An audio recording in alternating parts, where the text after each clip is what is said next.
Welcome everyone to the e-Fireside chat. Thank you for joining. For those of you who have been on one of my prior webinars, this is going to be a little bit different. I'm going to start out the session, give a little background on where we stand, and then we'll let Seth talk about his recommendations for what lenders can do to navigate this new normal presented by COVID. And we're going to be specifically focusing on auto lending and really how can you successfully navigate this COVID era in which we have mixed signals coming both economically and from our borrowers and also from the credit bureaus. So we will go ahead and get started. Quick background. I have over 20 years in lending experience at multiple banks, as well as a couple of fintech startups. And I've been with Synaptic now about 5 months.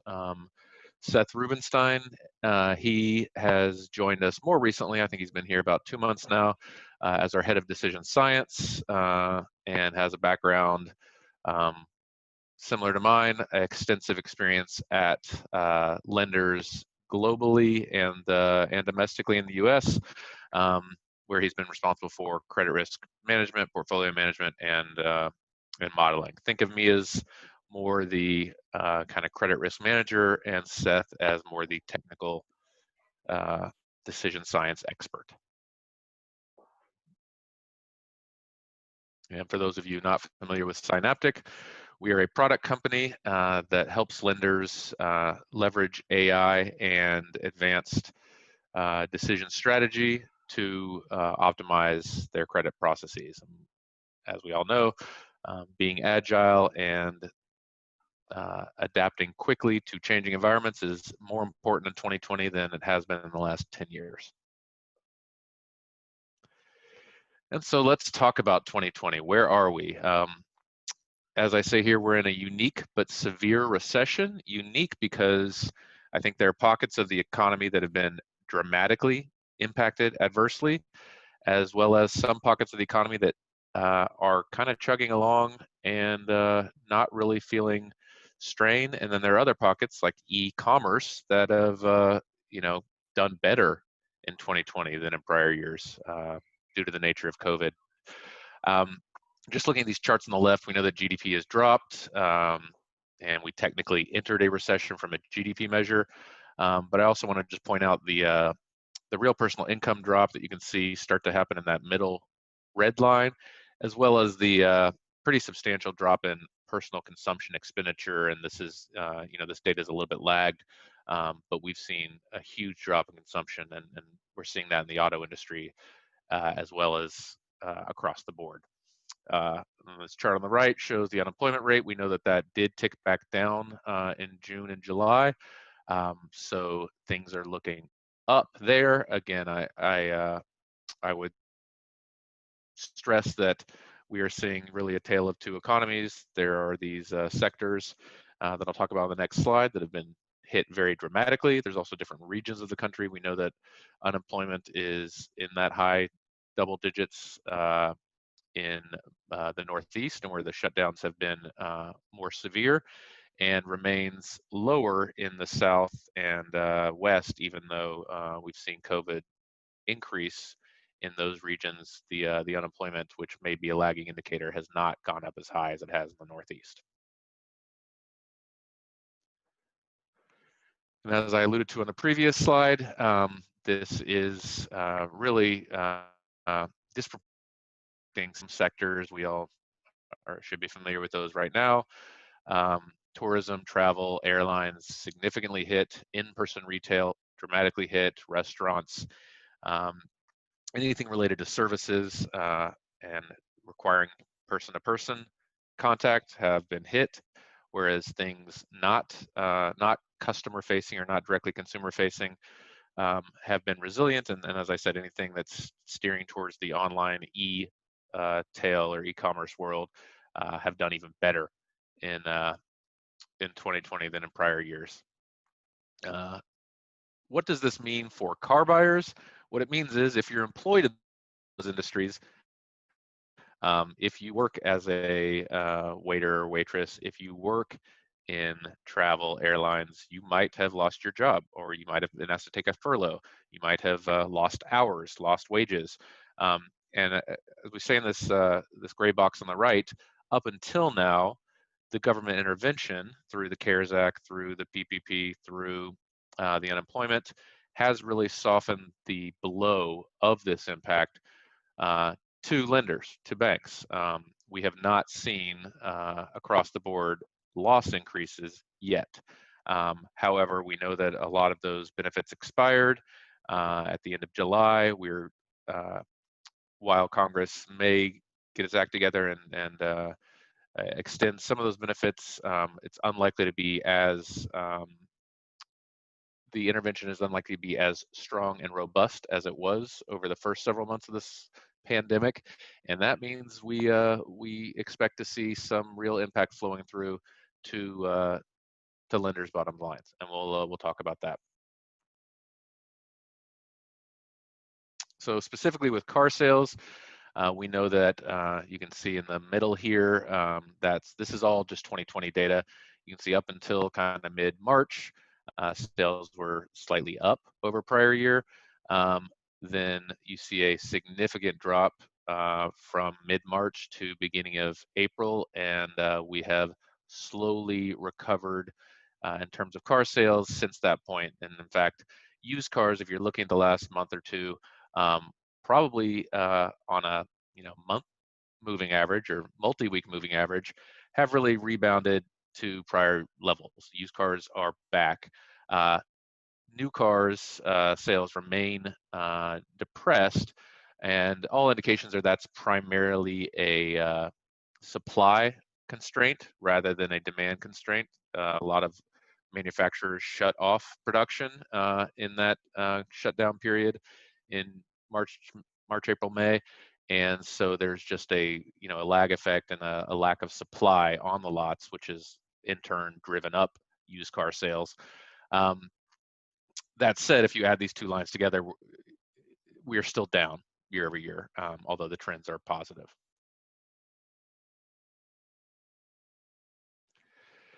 And now I'm going to talk about the other impact we're seeing that I kind of referenced at the beginning of my presentation.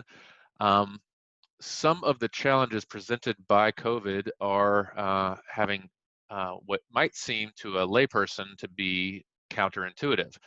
What I'm specifically talking about is that FICO is, for the most part, increasing as we enter month 6 of as I call it, a very deep, if unique, recession.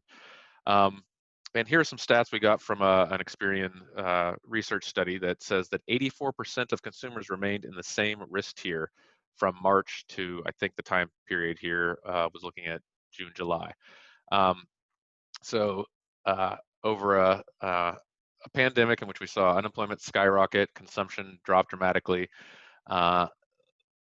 the FICO scores, as you can see at the bottom, have increased quite substantially. So there was already an increasing trend as we entered, entering 2020, we were entering kind of year 10 of economic expansion, which you would expect to see impact FICO scores. But what we saw in Q1 and what we're seeing in Q2 is that FICO scores continue to increase.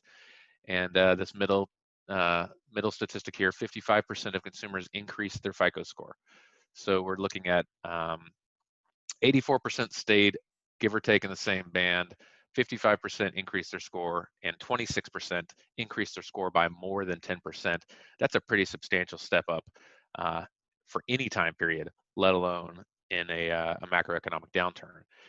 And what I'm going to talk about on the next slide is what drives that, and it is some of the unique nature of the downturn we're experiencing. Specifically, that drop in consumption really means that spending is down, and when spending is down, spending on credit cards are down. What that creates is a drop in utilization. We at Synaptic don't have specific enough data to discern if that's purely transaction volume down, but revolvers are staying the same, although we do have anecdotal evidence that revolving balances have dropped a bit, and you can see that through these FICO or Vantage score ranges. We're seeing utilization drop, and we know that revolve rates are very high in that 300 to 660 range. Utilization rates tend to be very high, and we're seeing a huge drop in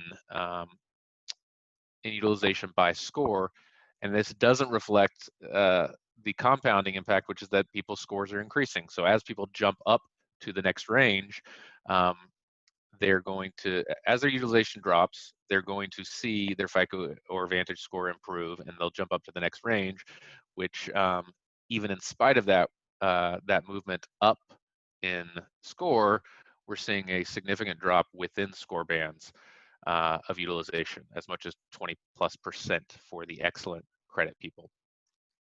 And this is, again, highly tied to and a result of the drop in consumption. People just don't have the opportunity to spend as much. People obviously are traveling quite a bit less. That means a lot less of that major expenditure your average consumer has every year has gone away, or if they are traveling, they're staying local. They're not booking airline tickets. They might be camping instead of booking hotels. So that has a very positive effect on FICO. But what that doesn't tell you is whether or not they've lost their jobs. So we know that the government intervention has provided income to people even if they're not getting paid by their employer, and through PPP they might be getting paid by their employer temporarily, but might very well expect to be laid off once the PPP funds dry up. That means that FICO is going to be telling us something that is potentially very misleading around this significant subset of customers that have, or consumers that have, lost their jobs. On top of that, we know that there's been a moratorium on delinquency reporting with mortgages and with several lenders, both government prescribed as well as voluntary by a lot of lenders. And that's also going to be helping FICOs, right? People may not be paying their mortgage, may not be paying their car loan or their credit card payments, which all would normally make them look worse from a FICO score or Vantage score perspective.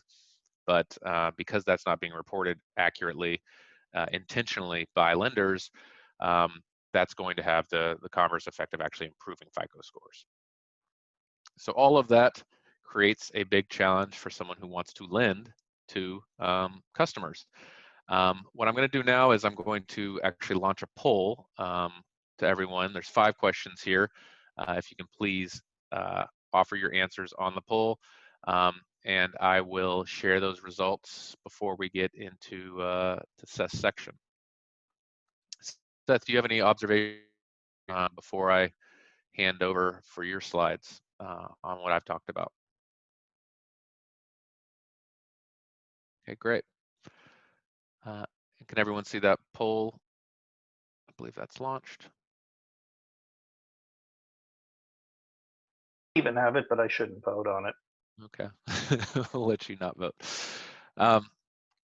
Okay, so while that's running, why don't I hand it over to you, Seth, and I can share those results maybe in after you've presented your first slide.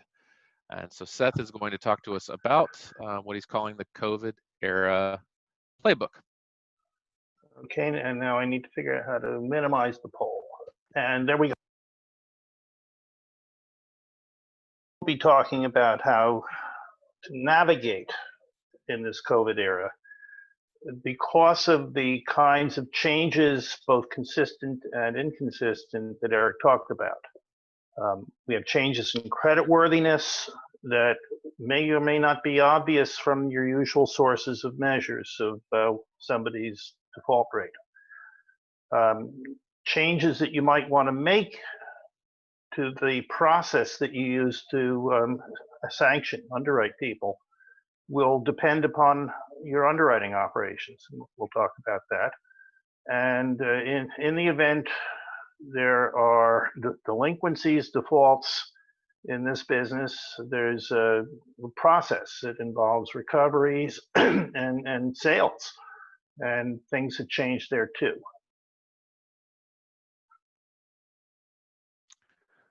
Okay, and I think you're going to go in deep on each of those sections. I will just share, about half of you have voted, so I will share the preliminary poll results. First question, how did you or your lender respond to COVID-related shutdowns in the mid-March to mid-April timeframe? No one who's responded shut off originations completely. The majority of you did tighten. I think 32% no change or loosened, whereas 67% tightened slightly or significantly. In terms of that drop off in auto sales we saw in March, April, the question was, did you make any changes to loan terms to drive volumes? And the majority of you either did or are evaluating doing so. So I think 36% say no or no plans to, 11% yes for a short period, but have since stopped. Another third say yes, continuing today, and about 1 out of 5 saying maybe still evaluating that option.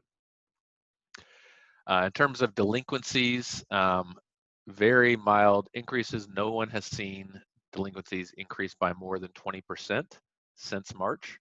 About 36% of you saw 20 increase range. Half of you have seen nothing, and another 15% or so have seen delinquencies actually go down since March. In terms of concerns, things that our attendees are worried about from a COVID impact right now, the most popular response is properly assessing credit risk at underwriting, which I know you're going to talk about at some length, Seth. Yes. That is 36%. Collections and recoveries, number 2 at 32%. Sales volumes, 21%. I don't think we have a lot of content there, although I did show that the trends are moving in the right direction, and it appears to be supply constraint now, at least outside of the Northeast. I know the Northeast is seeing still significant drops in car sales, as well as maybe some major metros in the West, like San Francisco. But I think throughout the rest of the country, sales have rebounded quite nicely. And then lowest response was conversion of leads, look to book, which I think touches on that previous topic about making changes to loan terms, extending rates, offering payment holidays to attract more borrowers. And then finally, just the target market of our attendees for I think just some contextual sake. 68% are in that prime middle of the road segment, 11% in super prime, 11% subprime, and 11% across the board. So we are heavily in that kind of middle of the road prime segment, if that helps you, Seth. But I'll leave the poll open. I will not end it, letting attendees continue to respond throughout Seth's section, and we will move on to your next to your first topic. Okay, so the question is, what's happening to creditworthiness? As Eric mentioned, there's an appearance that credit scores have improved, but the real question is what's happening under the hood. We know that people have become unemployed. We also know that the government is supporting the income of certain people. For those who are already unemployed, the question at underwriting has to do with perhaps income verification. The applicants have moved both by sector, and they've also moved by perhaps region of the country in ways that FICO and other credit scores are not accounting for. And then there's the employer. For the larger companies, and as Eric mentioned, for the .com kind of companies, things have gotten better. And for other large companies, things haven't changed much. But for the SME employer, a great deal of the risk that you may see in booking new loans has to do with the applicant's employer, and that dependency may materialize in ways that are not obvious, or at least not easily measured. Next slide, please. So the real question is, what can you do? What you would like to do if your decisioning depends on a credit score is modify the credit score to account for facts that are not in the credit score. That's what we call a skill shot. There may be a fact in the credit score where you want to change the odds.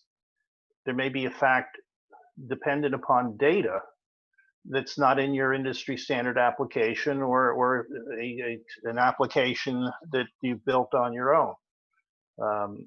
Income verification, which, as you know, has become standard in the mortgage business, is not a particularly big deal, or hasn't been for many auto lenders.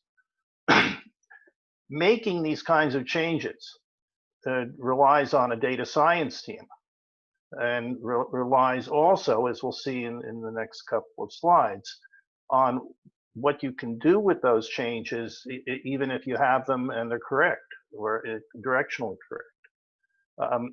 When it comes to the employer, the viability of the employer may be in question. He may be on a lifeline today. And some employers are going to come back to life faster than others. And to the extent you have people in your business who can provide expert advice as real time as possible as to who's going to come back and who may not be coming back in the near term, there are going to be differences. Restaurants may come back at a different rate than gyms, at a different rate than air travel. Staying on top of that is going to be a challenge.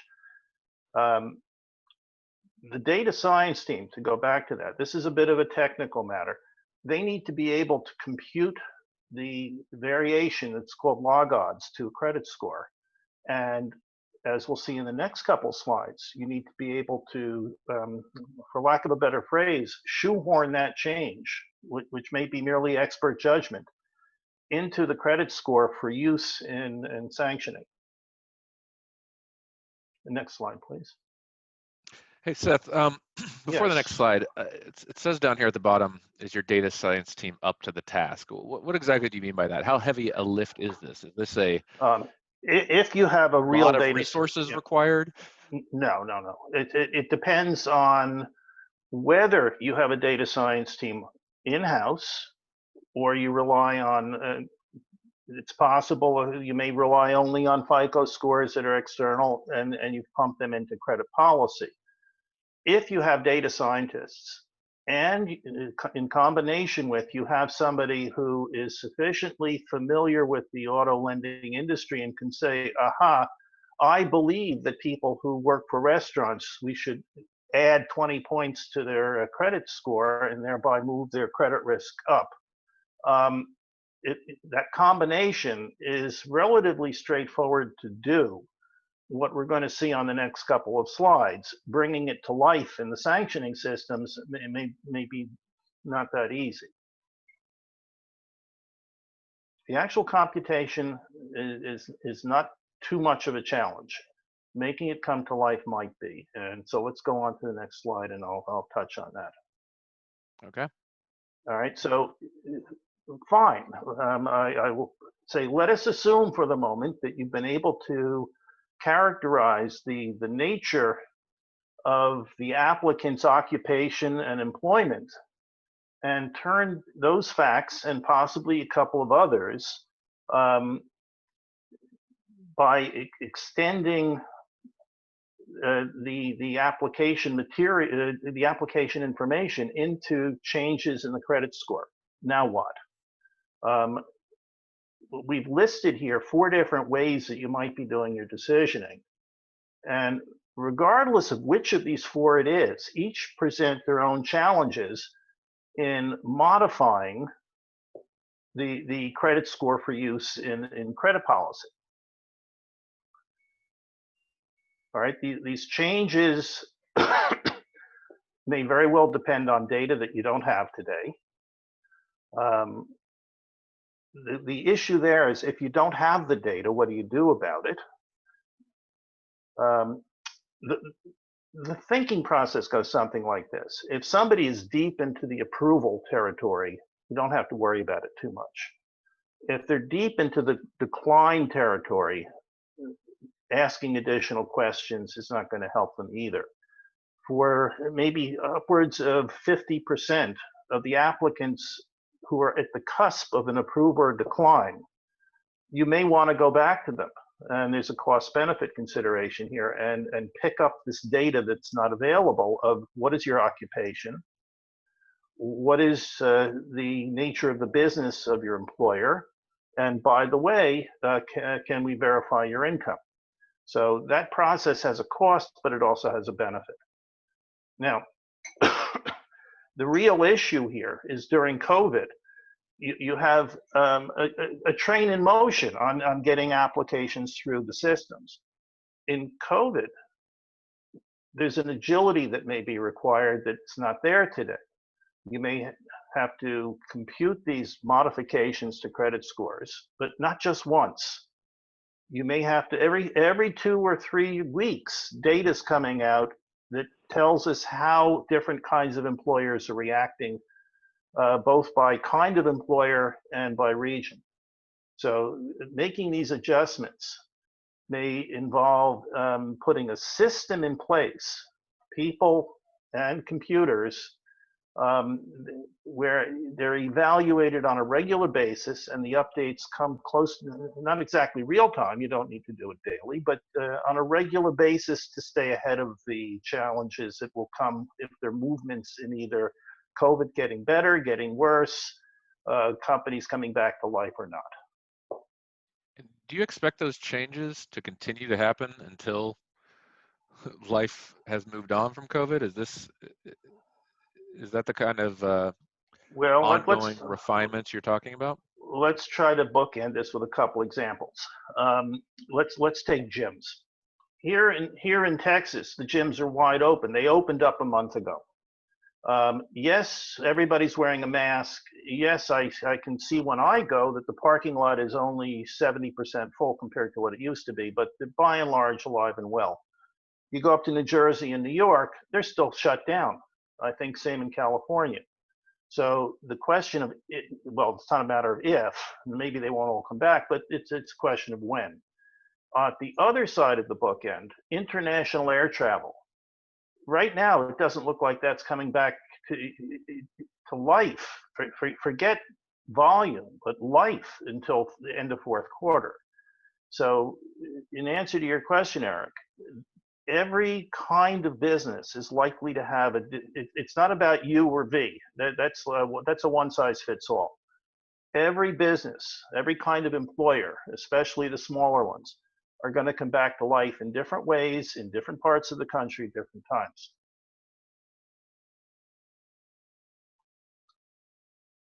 Makes sense. Okay. Okay, some more inconsistent data with intuition. What's happened to expected recovery? I mean, when you fund an automobile, you count on a default leading to a repossession, leading to a sale. And contrary to what you might have thought, there's really not much going on from a high level in the value of the cars. The first chart is the average loan balance compared to whether the car is in the money or not in the money. On the delinquency front, and this one's really a conundrum. You can see off to the right, there's a little tick off at the right, but by and large, this is a long-term trend. So let's talk about those. When you think about underwriting, you always take into account the value of the car under repo. The cars that are near the bottom and or underwater, every dollar you lend is for all practical purposes an unsecured loan. The cars up near the top, there's so much in the money that even if they default, you're going to pick up the car, you're going to sell the car, and you're going to get all your money back. Now, unfortunately, in the COVID era, the cars up near the top are the ones that used to be bought by older, wealthier people, and they're the folks not in the market today. And we have another problem. we're in the middle of a used car price bubble based on things that we've seen around. That bubble has been caused by lack of supply on the part of the new car manufacturers. Because it's a bubble, the bubble's going to dissipate at some point. So if today's price of a used car is $10,000 that you're financing, its value is likely to go down very fast in the next few months to normal levels, not below normal, but just normal, which means you might not be able to recover as much as it appears that you might be able to simply by taking the purchase price today.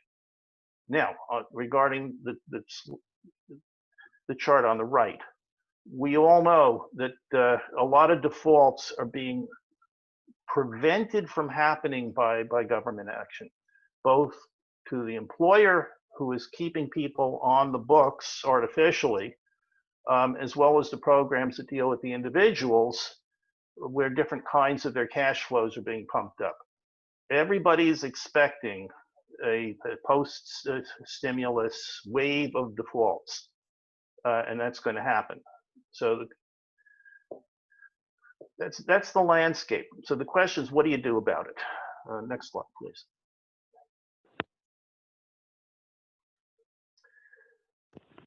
You do have a number of levers here. Obviously, if you ask the applicant for more down payment, you will push that car in the event of a repossession into a place where you're going to get most or all of your money back. And that will cause you to give some serious thought to the look-to-book ratio. And the trade-off is a decline where you're not booking at all versus you're booking some people who might walk away at a higher rate. The other lever you have is potentially the price. And between the two of them, you might be able to identify a happy place where you trade off what would otherwise be a decline today with a higher level of revenue on a smaller pot of people compared to who would have passed all the way through and taken the car loan. So when it comes to the collections issue and the recovery issue, there's a prioritization. The cars that are underwater, the cars that are close to underwater. If the customer has in their bureau other lenders that are collecting from them, you have to move quickly.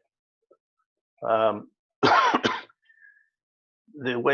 only way that you're going to find out about this is perhaps doing something that you might not normally do, which is to get account review data from the bureau to tell you, to give you some information about who to prioritize. So are you suggesting, Seth, that, because you mentioned on the previous slide that we're in a bit of a used car price bubble due to, I believe, lack of supply of new cars, more of a supply-driven bubble than a artificial demand or one-time demand bubble. Right. Are you suggesting that collections action should be taken specifically now because of that price inflation we're seeing? There's an element of that. There are folks in this industry who track and know about expected value of used cars. Is the bubble going to last 2 more weeks or 3 more months? The answers to that kind of question will go into a decision of who do you accelerate on the collection, not just the repossession, but on selling that vehicle. If the prices are high now and you repo today, you're going to get more money for it perhaps than you would after this bubble dissipates. It's not going to disappear overnight, but it will dissipate as soon as supply of new cars come online. There was a question. Yes, go ahead. I was about to say that in the event of the default bubble, we may see folks who have to give up their used car, which would push used car supply also. In COVID, the bottom line is there are a lot of moving parts where people did not need to worry about these moving parts so much, at least not day to day in the past. Agility We do have comes a couple of questions from attendees that I thought might be relevant here. All right. Well, we can finish on the last slide. Okay. And then can take questions. All right. One of the questions for everybody is how fast can we do all of this? The risk is if competitors act faster than you and they have a better risk score, you may find that you've booked their declines. And because they're declining because they know something that you don't know. But it's not just that. The flip side, this is a heads I win, tails you lose situation, that they've profitably booked your declines and the no take-ups. So getting back to that key word of agility, the time to act is now.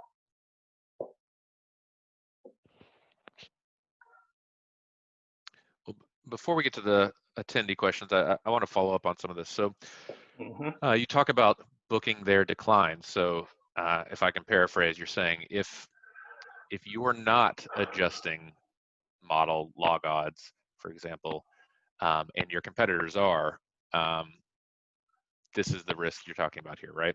Yes, You're declining someone because they're higher risk. Well, you're declining someone because you believe they're higher risk, whereas they're accepting that because they have a better risk score and they think they're okay. These are the people right on the cusp of an approved decline. And so it's not an all or nothing. But little by little, if you have a large number of competitors, which we all do in this business, the person who is last to update their credit scores is going to find, the way it materializes is that it looks like your credit score has deteriorated. It's not so much that the credit score has deteriorated, but that the competitors have improved on their scores. It's strategic in that sense. Yep, that makes sense.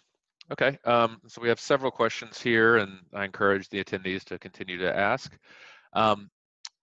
The one on the previous slide that I thought made sense, we had the question about the supply constraints with new cars. Does the data suggest that once new car supply is back, people will continue to buy? No, we don't know the answer to that. We've not heard anything one way or the other about that. Yeah, I think you did allude to the luxury car market maybe different. Yes, that one we do know about. As long as people who are over the age of 50 stay at home and then go shopping for new cars, that market's not likely to come back to normal quickly. So, but we're not, if we look at the market that's closer to near prime and subprime, under 50, the new kinds of new cars that market tends to purchase, once a supply comes up that's a substitute, it has to affect the price of what it's substituting for. And if it's a new versus a used, once that comes back, it necessarily has to further depress the used car market. And as I alluded to, to the extent there's a bubble of defaults, those used cars, they're all used, people are using them, they might have been bought new, but they're used at the time you repo them. That's going to further depress. It's going to be one of those perfect storms. Okay, makes sense. And I would just add in, this is also going to be regional, right? We've talked about the Sun Belt has rebounded, car sales have rebounded more than they have in the Northeast. As the Northeast eases opening, as COVID numbers remain down and or just people demand easing, you might see those sales rebound, but it feels like certain parts of the country are more ripe for rebound than others. Rebound is complicated because if you repoed a $5,000 value car, you're not going to ship it across the country. It doesn't pay. But if you repo a $50,000 car, it can go anywhere. So that's a one market. The other is a many market. Yep, fair enough. Another question, I think you referenced this earlier, down payment requirements. Is that recommended or a smart substitution for verifying income or employment? Would that work in lieu of getting verification? Well, Maybe a marginal borrower? maybe. Let's think about a mortgage for a minute. If in thinking about your usual 20% down on a 200K house, this is just a thought experiment. If the guy brings 50% down payment, you're not going to lose any money no matter what happens. So there's an indifference point on the amount down, depending upon the deal, where the income doesn't matter anymore. If you're in that space where you're going to get all your money back on a repossession, then income's irrelevant. And if on the other hand, you're saying LTV matters more than down payment. No, they both matter, but it's a matter of where you want to place in the two dimensions of LTV. Well, it's not the percentage, it's the amount of money, because when you repo and resell, there are costs involved. It's not costless. And you have to account for the same likely amount to repo a Mercedes as a Toyota. Maybe yes, maybe no, depending upon where, but we won't get into that. That Toyota might have been, is more likely to have been damaged, might be more difficult to sell than the Mercedes. There are many issues that are subtle there. But both of the levers of increasing the amount of down payment and increasing the price, and I was trying to keep it simple, Eric, if the only choice is to decline, you're better off finding where a happy spot is on those two other changes, because you're going to get some business as opposed to for sure no business. That's the credit policy modifications that I'm referring to here, not just the risk adjustments. Okay. Another question here, I think kind of maybe building on that last one. What about early warning indicators? Is there a way to use those in lieu of refitting my models to continue to lend while minimizing risk? Yes, and this goes back to, say, the unsecured loan or credit card business. There's certain kinds of people that you just don't want to wait until the third cycle of and that roll over into default happens. You want to maybe take actions, what is called pre-X, which is they're in order. And if it's a credit card, your actions are to decrease a line. When you have a loan of this kind, there's not much you can do, except you can always contact the person if there's a potential benefit and ask if they're still employed. Depends if your loan contracts have triggers. I mean, if somebody's lost their job and they miss one payment, can you or do you want to take an action earlier than would otherwise be the case if you excuse me, waited the next 2 months and they actually default? If you're in subprime, you may find that the vast majority of them, when they go one, cycle two, cycle three, cycle default. If that's your pattern for your book, you want to take the same action at one that you would later. If you're closer to prime, you may find that many of the missed one payments were accidents and they recover, and you want to do things differently. So there's a context here based upon credit risk, but also based upon the COVID-related likelihood of something happening to the employer and the job of the applicant. Okay, and I have two more questions here that I'm going to build off each other. They were asked by different people, but first was, what can we do to collect additional information given the standard app through the indirect or dealer channel? And then I think building on that, or related to that, someone had asked about given the constraints of fair lending, how can you utilize type of business into a scoring model? Right. Those are two separate questions. The sad but true answer, if you're going to do this in the next couple of weeks, is that you identify the cases, the applicants who are on that cusp where you really want that extra information. You have to set up a callback environment. If you don't already have a callback environment to pick up things like income verification or any other question where the applicant left something out, you need to create it. And if you have it, you need to staff it up more and just get more folks on the phones to get the answers. Now, you can do more than that. You can start with an email. You can try SMS. They may or may not work for you, and you may have to go to the phones to ensure that you don't have too much impact on the look-to-book ratios. I'm going to punt on that last question about the FCRA and Reg B issues to you, Eric. Yeah, it's a great question. I think there are absolutely limitations about what is permissible purpose for decline reasons. That said, I think if your employer is going out of business, that's pretty indicative of a lack of future employment.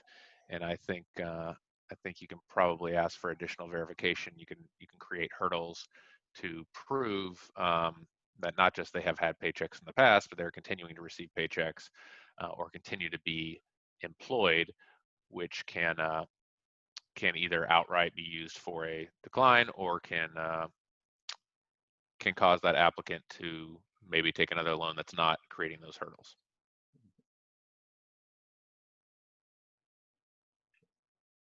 Okay, are there any other questions for me?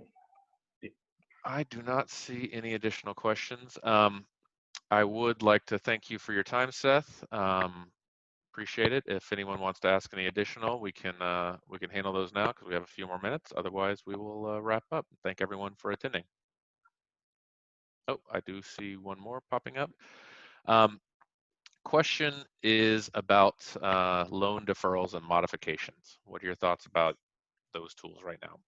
Okay, that's a good question. And certain lenders are constrained by the fact that they've securitized their assets.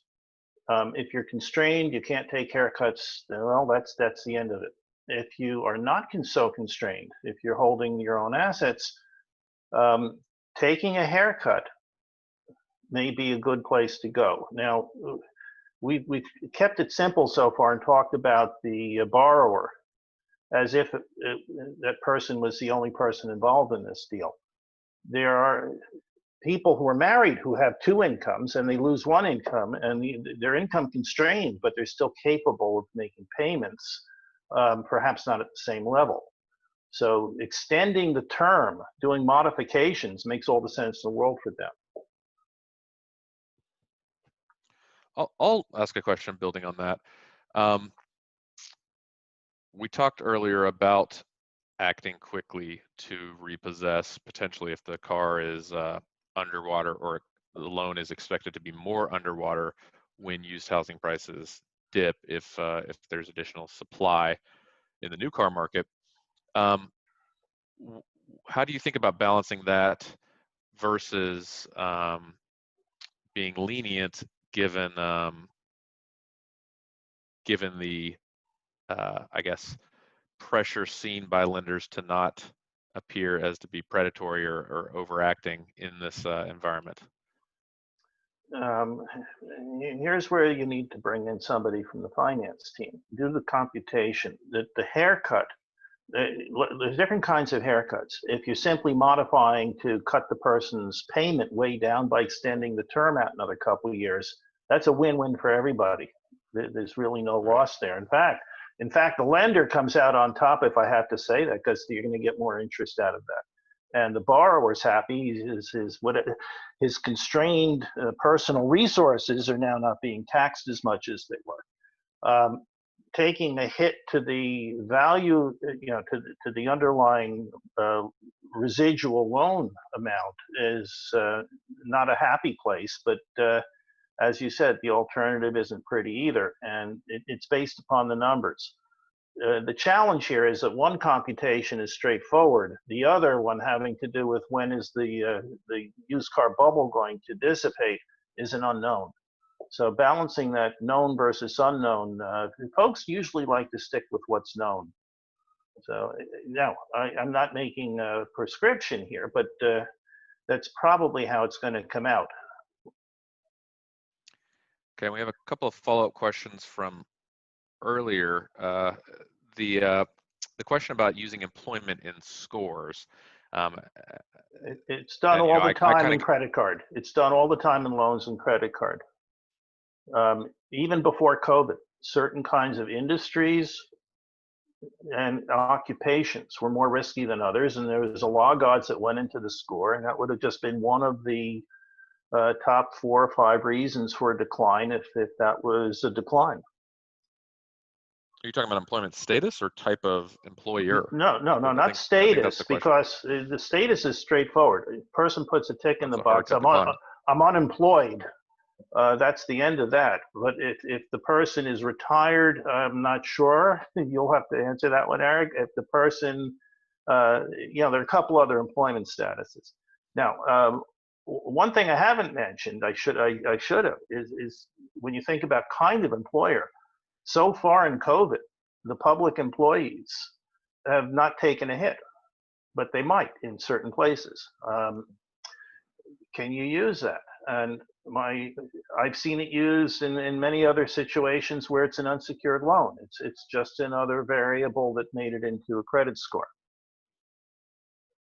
I don't think the regulations get into the matter of what kinds of variables can be used or not, with the exception of you can't use gender. You can't decline somebody based upon age if it's a negative. There's some legacy rules like that, but by and large, things like occupation and employment aren't even mentioned in the regs.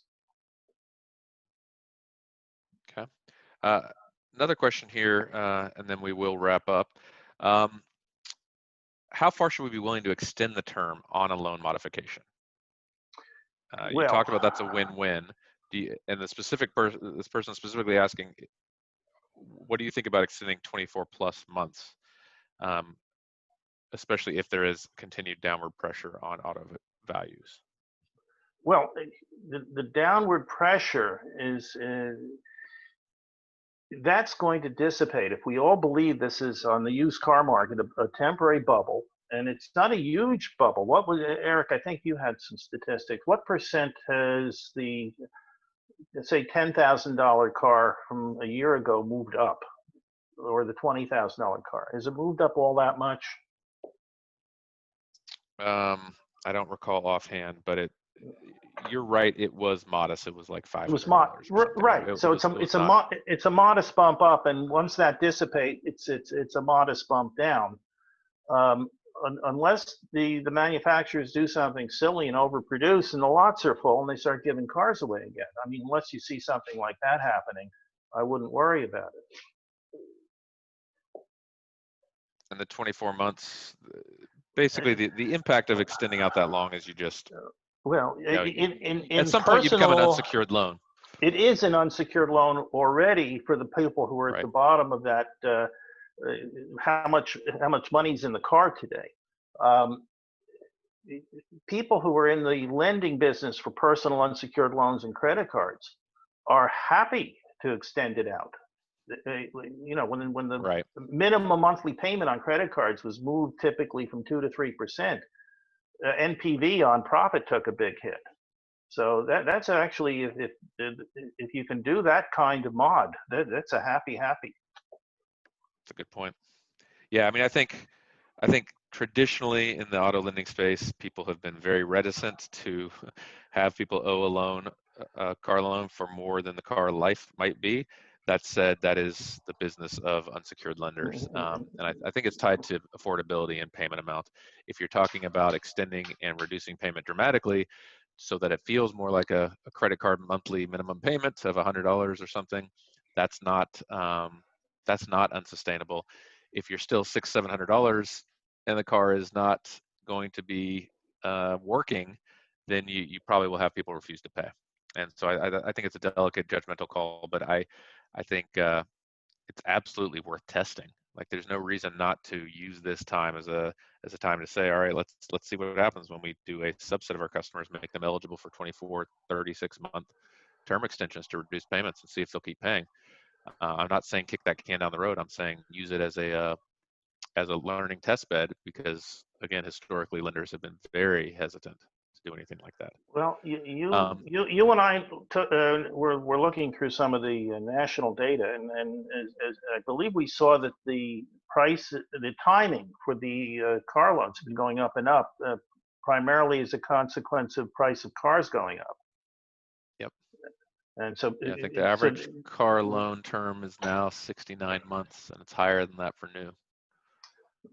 And if anything, that says that people think in terms of how much money they can pay every month.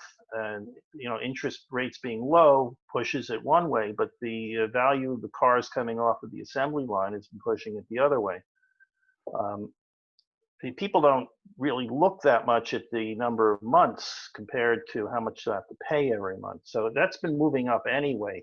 In this repo consideration on folks who are delinquent or in default, it would seem to me that that's the first kind of discussion to have.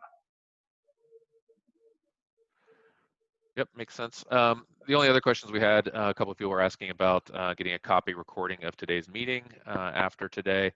And to answer that, we will be sharing, I think we'll be reaching out to all of you. So we will not be sharing proactively, but we will be reaching out to all attendees. And if you request that, we should be able to accommodate. Thank you, Seth, and thank you all the attendees for joining. And we will wrap up with about a minute and a half to spare.